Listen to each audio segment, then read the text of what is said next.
Bonsoir à tous, j'espère que vous allez excellemment bien. Aujourd'hui on se retrouve pour parler voile, pour faire le débrief de la journée du côté de la Transat Jacques Vabre. On va commencer par les IMOCA et puis on terminera bien entendu par les classes 40 parce qu'il y a une sacrée bagarre du côté des classes 40, mais je voulais pas vous spoiler tout de suite ce qui se passait du côté des classes 40. N'hésitez pas à vous abonner à la chaîne, à réagir dans les commentaires, à mettre un pouce bleu. Il y a une vidéo sur le mercato cyclisme, la deuxième vidéo sur le mercato cyclisme, je suis pas sûr qu'on en fasse une troisième.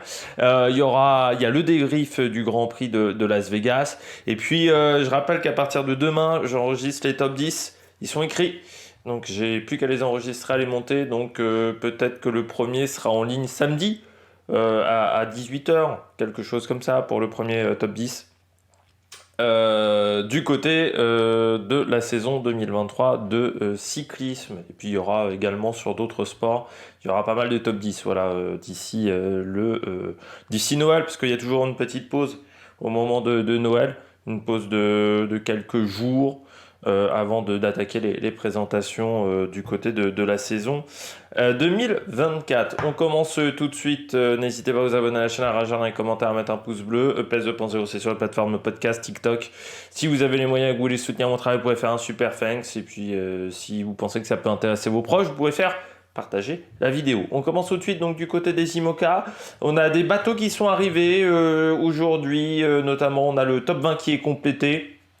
Alors on a eu des petites infos par exemple sur certains concurrents qui ont souffert, notamment le bateau de Giancarlo Pedoté, Gaston Morvan.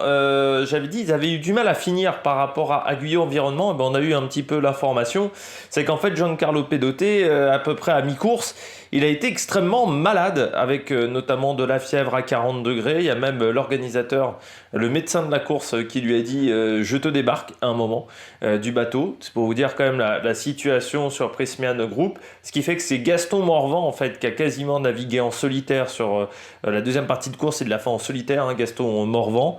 Et ce qui fait que dans le final, l'écart avec Benjamin Dutreux, c'est la fatigue, hein, parce qu'il fallait un peu manœuvrer dans le final et forcément seul, c'était un petit peu compliqué. Donc il faut quand même noter la belle performance quand même de Gaston Morvan parce qu'il a réussi à tenir un top 10 dans une course où il y a eu quand même du vent qui n'était pas forcément évident à gérer, dans une situation voilà, très délicate. Donc il a fini quand même devant des beaux bateaux, je pense Pip Air, je pense Benjamin Ferré. Le Benjamin Ferré, donc premier bateau à dérive, devant Louis Duc.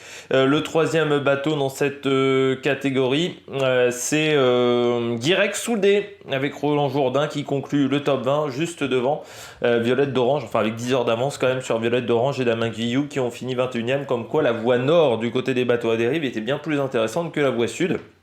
Parce que Violette d'Orange et Coran Coleman, qui étaient pourtant bien placés, qui étaient à peu près avec l'égalité avec Louis Duc du côté des larges de l'Espagne, eh bien on a vu que l'écart s'est agrandi au fur et à mesure de la course. Du côté d'un autre concurrent qui a eu du mal, c'est Sébastien Simon avec Icar Martinez. Je vous avais dit, il a dû peut-être avoir un problème technique parce qu'il était dépassé par les bateaux à dérive. Eh bien oui, tout simplement, la grande voile s'était déchirée au large du Portugal. Alors, en fait, ils ont annoncé qu'ils n'ont jamais réussi à réparer cette grande voile. C'est-à-dire que dès qu'ils voulaient réparer, ça se redéchirait de nouveau. Donc ils ont dû faire sans la grande voile. Donc forcément, une baisse de performance. Donc c'était pas un problème de feuille. Mais c'est vrai que Sébastien Simon, c'est quand même un peu Jean-Claude Laguigne du côté de la voile au large. Parce qu'il a eu des pètes de foil. Je sais plus, il avait pété sur l'ancien Paprec. Je crois que c'était Vierbach-Paprec à l'époque, le bateau de Sébastien Simon. Je crois qu'il avait fait 4 ou 5 paires de foils. Il n'avait pas fini le Vendée, pour tout vous dire, aussi à cause d'un problème technique. Enfin, il avait enchaîné les guignes sur ce bateau. Parmi les belles perfs, on peut signaler quand même Groupe Apécile avec Damien Seguin et Laurent Bourg, parce que finir 15e en ayant eu un départ retardé, parce qu'en fait ils ont dû faire un aller-retour à Lorient, parce qu'au bout de 5-6 heures de course ils avaient cassé tout l'avant du bateau. Donc ça c'est quand même une belle performance et il faut le notifier. Ils se sont bien battus et faire un top 15. Ça veut dire qu'ils ont été très rapides. Je pense qu'ils ont été aussi rapides presque que la tête de course. Donc là, c'est très intéressant pour le prochain Vendée Globe. Et puis, je pense que lui aussi participe au retour à la base.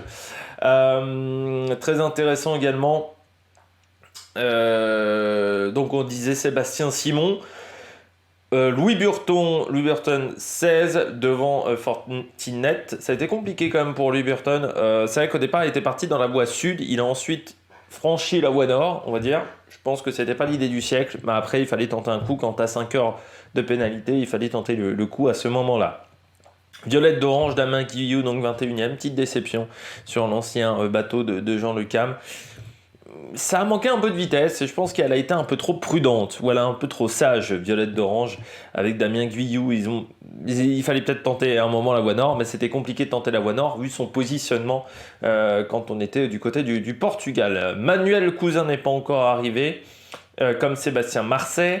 Il y a également Fabrice Amédéo, Antoine Cornic, Isabelle Yoshke qui gagne des positions. Elle aussi, elle avait eu un problème technique, 13 nœuds 1, hein, donc c'est vraiment une belle vitesse quand on voit par rapport à ses compères. En ce moment, c'est le bateau le plus rapide en piste, on pourrait dire.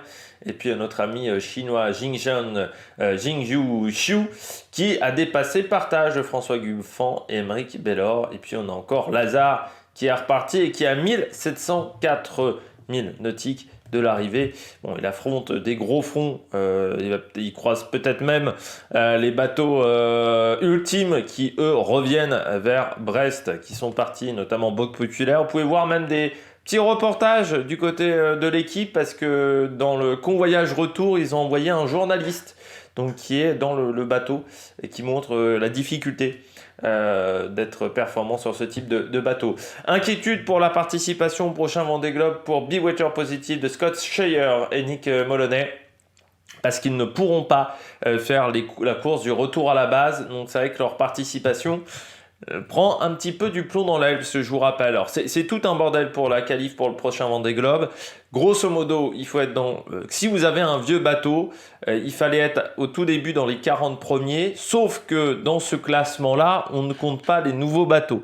Et les nouveaux bateaux prennent des places, parce qu'ils ont un peu un classement à part. Donc les nouveaux bateaux, c'est les bateaux qui ont été construits depuis le dernier Vendée Globe, et eux ils prennent des places et ils ont des wildcards. Il y a également une wildcard pour les anciens bateaux qui pour le moment est pour Clarisse Kremer, mais il se pourrait que Clarisse Kremer ait sa qualif niveau sportif, donc que cette wildcard soit redonnée à quelqu'un d'autre, et donc il devait y avoir 7 wildcards je crois pour les nouveaux bateaux. Mais il semblerait que pour les nouveaux bateaux, celui qui est en mauvaise posture, peut-être, c'est Eric Bellion avec Martin Le Pape. Enfin, Eric Bellion sur Stand as One.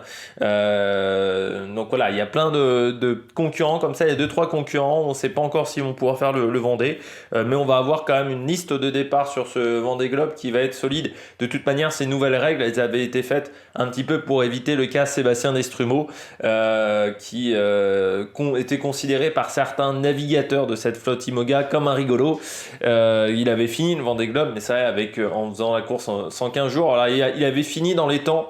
Je ne sais plus si c'était 115 jours ou 116 jours il avait mis pour finir la course. Et c'est vrai que certains concurrents l'avaient pris un petit peu pour un rigolo. Je crois que notamment Jean Le Cam.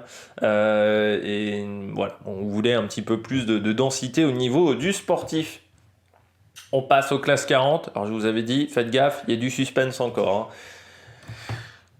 C'est indécis entre nos centristes, nos nordistes et nos sudistes. Difficile de savoir qui va gagner. J'ai vu les 3 routages. Alors, l'organisation a fait les routages, les calculs. Ça va être très très serré. Ça va être très serré, on va dire, entre ces différents concurrents. La voie nord a l'air d'être une chouille plus rapide pour le moment, mais bon, c'est pas fait. Ça va jouer dans un mouchoir de poche. Tout le monde, vraiment, ça s'est quand même bien resserré, on va dire. Même s'il y a des concurrents qui sont à plus de 100 000 quand vous regardez en fait dans cette voie sud. Il faut se fier à la Grande des Pirelli. Donc en fait, un concurrent comme Tequila est pas si loin que ça encore. Il n'y a pas de vent. Tout simplement, il n'y a pas un pet de vent. Vous voyez sur la route de l'orthodromie, eh bien, Groupe SNEF, il a fait 76 000. Même en 6,50, on trouverait que c'est pas énorme comme vitesse. Donc 3 nœuds 2 de moyenne sur 24 heures. Mais est-ce que ça a été plus rapide sur les autres voies ? Bah pas vraiment en fait. Parce que certes, à la Grande Pirelli a fait 100 000 nautiques de plus, sauf qu'il avait 120 000 de retard hier, hein. Donc il n'a pas rattrapé encore totalement son retard. Quand vous regardez sur la voie nord, certes, on a été 211 000, hein, donc un petit peu plus rapide, sauf qu'on était assez éloigné de l'orthodromie. En fait, les deux concurrents qui ont été le plus rapides, c'est Influence 2 avec Andrea Formaro qui a fait 319 000 sur les 24 dernières heures. Et Amaris qui lui a fait 309 000 avec Achille Nebou et Gilles Dasmaé qui a un petit peu manœuvré mais qui ensuite a vraiment eu de la bonne vitesse et il est surtout à 15 nœuds 8 sur les 4 dernières heures, compte 11 nœuds 4 et 7 nœuds 6, ça veut dire qu'il bourrine Achille Nebou et Gilles Dasmaé, ça va fort sur ce bateau. Du côté de la voie sud, pas de grands changements, donc toujours à la Grande Pirelli qui a augmenté son avance par rapport à ses petits copains. Je pense notamment à Ipsa, il y a quasiment maintenant 85 000 nautiques d'écart. Donc on voit que ce bateau est quand même très performant sur la Grande Pirelli. Donc derrière on a Ipsa qui est maintenant menacé quand même pas mal par Everial. Ça fait 2 jours que Everial fait vraiment une course intéressante en ce moment. Tequila est un petit peu rentré dans le rang, mais surtout il est plus loin de l'orthodromie, c'est pour ça qu'il est un peu moins bien classé.